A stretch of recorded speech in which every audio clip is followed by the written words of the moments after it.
Hi there, this is Andre Bester and you're joining me on This Is What We Were Told. The Bible tells us in Genesis 6 that God was sorry that he had made humans. Within a mere 8 generations from Adam, the first human according to the Bible, God saw that humankind was wicked and that every intention of their heart was evil. Now, it is rather troubling to learn about a God who feels remorse about having done something. I mean, remorse is an emotion felt by people living with the negative consequences of their bad decisions. We don't expect this emotion from God. After all, God is supposed to know the future. I can only assume that God knew long before he made humans that they will soon enough cause him to regret making them. And yet he still made us. And then regretted doing so. But I digress. God's disappointment in humans supposedly led him to devise the mother of all natural disasters to wipe out humankind from the face of the earth. A rainstorm big enough to flood the entire globe and cover the highest mountains under meters of water. But this destructive plan also came with a couple of very ironic and strange twists. Firstly, God decided to wipe out the entire animal kingdom. Why he decided to go this length is completely inexplicable.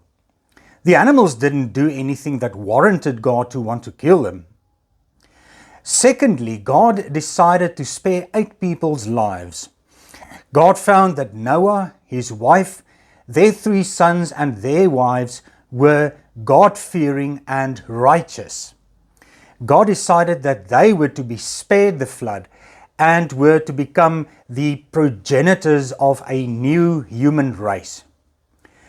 Ironically, by sparing them, God set the stage for a repeat of humankind's evil. And God knew that this would happen. Thirdly, God decided that after the flood, the earth was to be repopulated with all the animals he had made. God didn't actually need to kill the entire animal kingdom to begin with. He could simply have destroyed humankind, the cause of his sorrows, and leave all the animals.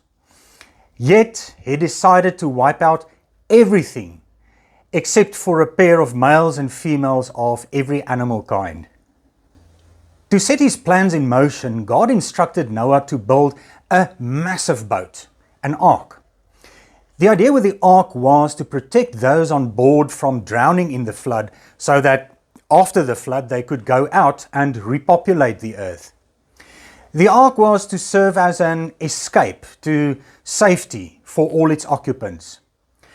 But in a delightful twist of irony, the ark also effectively became a protective capsule carrying the seed of humankind's evil into the post-flood era.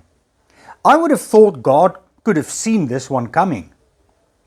But not only that, conspicuously absent from God's grand conservation and repopulation plan was the most obvious, abundant, and critically important form of life in God's creation. The foundation of all food chains on earth, nature's own oxygenator, plants. Why did God not include plants in his instructions to Noah? Why was Noah not instructed to take plants on board the ark? At first glance, this may seem like a very trivial question, but just stop for a moment to think logically through the implications. The inevitable consequences that a global flood scenario confronts believers with deals a mortal blow to the integrity of the flood narrative. Let's look at this in some greater detail. Let's start off with an easy question. Are plants capable of drowning? Yes. They surely are. Just regularly overwater a plant and see what happens. Root rot sets in. The lack of air and light makes it impossible for the plant to sustain normal respiratory and photosynthetic processes, and the plant dies. And without plants, no life form on Earth stands any chance of survival, including carnivores. Sure, carnivores don't eat plants, but somewhere lower down in the food chain, there are prey that feed on plants. Carnivores find their food amongst the plants. If the prey doesn't have anything to feed on, where is the carnivore's food going to come from? Just imagine what would happen when all the plants on Earth suddenly find themselves at the bottom of a deep ocean where there was dry land only days ago. The fact that plants were seemingly excluded from God's flood survival plan could not but have disastrous consequences for the future of the entire planet. That is, if the story of the big flood was anywhere near factually true. Therefore, asking the question about provision for the survival of the floral kingdom in a global flood scenario is, in my mind, extremely relevant. Of course, the question inevitably also has to create a more acute awareness of the real challenges that the story of Noah and the Great Flood are confronted with. Consider for a moment the immediate consequences that would follow for plants when floodwaters of the magnitude described in Genesis cover the planet. At first, the water saturates the Earth's soil until the soil has no further capacity to absorb any more water. At this point, the root systems of all plants are completely submerged in mud, and the roots are deprived of their ability to extract life-giving nutrients and gases trapped in the soil. As the water rises to cover branches and foliage, it cuts off the plant's air supply and sunlight. When the plants are completely submerged, they are no longer able to maintain respiratory and photosynthetic processes, and they start dying. The process of death is hastened as water levels continue to rise and pressure at the bottom of the body of water increases. As the underwater pressure increases, cellular structures in every part of the plant are crushed and destroyed. When the water levels rise above the highest mountains on Earth, the pressure at the bottom becomes so unendurable that it irreversibly crushes all botanical material beyond recognition. The entire floral kingdom is wiped out. Here and there, a seed may be floating on the water's surface, but it is hardly representative of even a fraction of the plant species on Earth. Besides, those seeds die due to oversaturation. The floral kingdom is in an irreversible process of annihilation.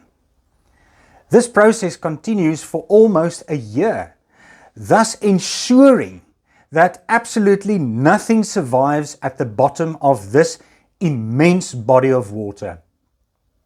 When the water levels have sufficiently receded to allow for the occupants of the ark to step onto dry land, logic dictates that they should have been greeted by a sight of unimaginable destruction and death.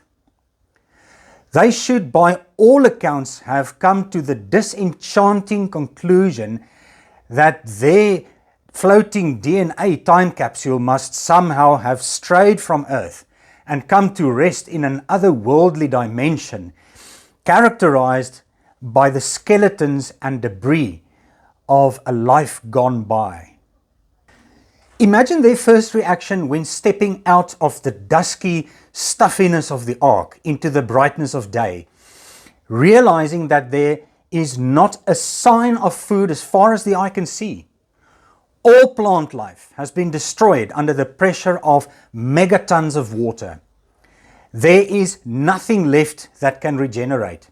You can walk for miles and days, and the same picture will follow you wherever you go. The course of events in a global flood scenario, as I'm describing here, are radically different from the scenario as it is described in Genesis. To start with, in Genesis, there is nothing mentioned of the destruction any reasonable person will expect to find. On the contrary, according to Genesis, Noah steps off the ark and merrily offers God a burnt offering. Amazingly, it appears as though there was an increase in the animal numbers aboard the ark during the months they were adrift. Now, Noah has some animals left to spare for a burnt offering. Think about it. These survivors are not suffering from any shock. They're not dumbfounded at the sight that awaits them when stepping off the ark. They're not in mourning for the loss of life. And they're not confused about how things have changed around them. None of that. They're just happily burning up a few dead carcasses. Can one wish for a more bizarre and irrational response? It is as if nothing more than a good shower of rain washed down upon the earth. Sadly, this scenario presented in Genesis is patently out of touch with the harsh physical reality of life. The real survivors of the Great Flood would have been devastated by the sight that greeted them when they stepped off the ark. They would have panicked upon the realization that there were no longer any plants left around them for food.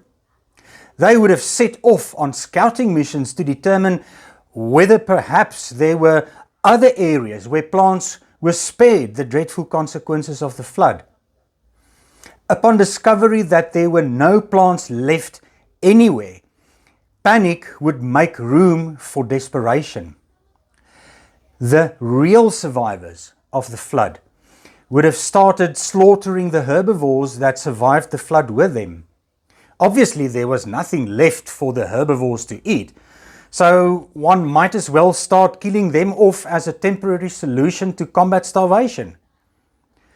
But where to once the herbivores had been consumed?